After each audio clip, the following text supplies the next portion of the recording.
এখানে সারসংক্ষেপে 19তম বিচারপতি ছিলেন উনি, খায়রুল হক, এবিএম খায়রুল হক। কিছুদিন আগে যাকে জুতার মালা গলায় দিয়ে আপনার যে এখন কই আছে আমি জানি না, কারণ বাংলাদেশের বিচার তো, বাংলাদেশের আইন তো ছেড়েও দিতে পারে, জামিনে মুক্তি পাইতে পারে বা জেলেও থাকতে পারে, আর অন্য হোয়াটএভার। তো তিনি 1996 সালের আম, আহ, মানে সরি, উনি আপনার তত্ত্বাবধায়ক সরকার যে ব্যবস্থাটা ছিল এই ব্যবস্থাটাকে উনি বাতিল করে 11 সালে। তখন হাসিনা একটা বিশাল একটা সমাবেশ ডাকছিল, সমাবেশ ডেকে ওইখানে প্রচুর মানুষ ছিল।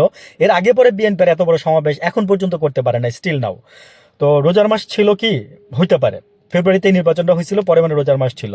তো খালেদা জিয়া পল্টনে বিশাল বড় একটা সমাবেশ হয়েছিল, এবং আমরা ভাবছি, আমরা তখন ছোট, আমরা তখন ভার্সিটিতে পড়ি।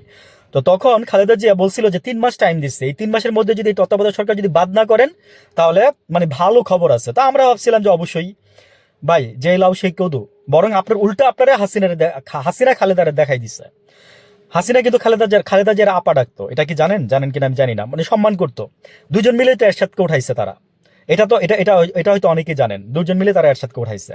তো জিয়া রহমান স্বাধীনতার ঘোষক, হ্যাঁ, এই জিনিসটাও এই খায়রুল হক রায় দিয়ে বাদ করছে। তত্ত্বাবধায়ক সরকার এই জিনিসটাও খায়রুল হক রায় দিয়ে বাদ করছে। তারপরে হচ্ছে আপনার আরো জানে আরো আরো 5টা বিষয়, মোটামুটি 5টা বিষয় হাসিনা তার হাত দিয়ে করাই নিচ্ছে। আর এর মধ্যে আরেকটা হচ্ছে আপনার সেটা হচ্ছে আপনার সরি, এবং পঞ্চম সংশোধনী বলে একটা কথা ছিল তখন, সেটাও অবৈধ ঘোষণা করে আপনার এই যে বিচারপতি খায়রুল হক সাহেব আপনার বাদ করে দিচ্ছে। তো রেজাল্ট তো আমরা দেখছি, হ্যাঁ, কি হয়েছে। তো কার পক্ষে যায় কার বিপক্ষে যাচ্ছে আমি জানি না। বিএনপি আপনাদের পক্ষে যেতে পারে কথাগুলো, আর আদার্স কারোর বিপক্ষে যেতে পারে, আই ডোন্ট কেয়ার।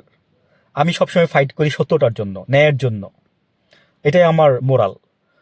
তো 96 সালে আবার এই যে এভাবে নির্বাচন কিন্তু হয়, 2বার নির্বাচন, 96 সালে 2বার নির্বাচন হয়।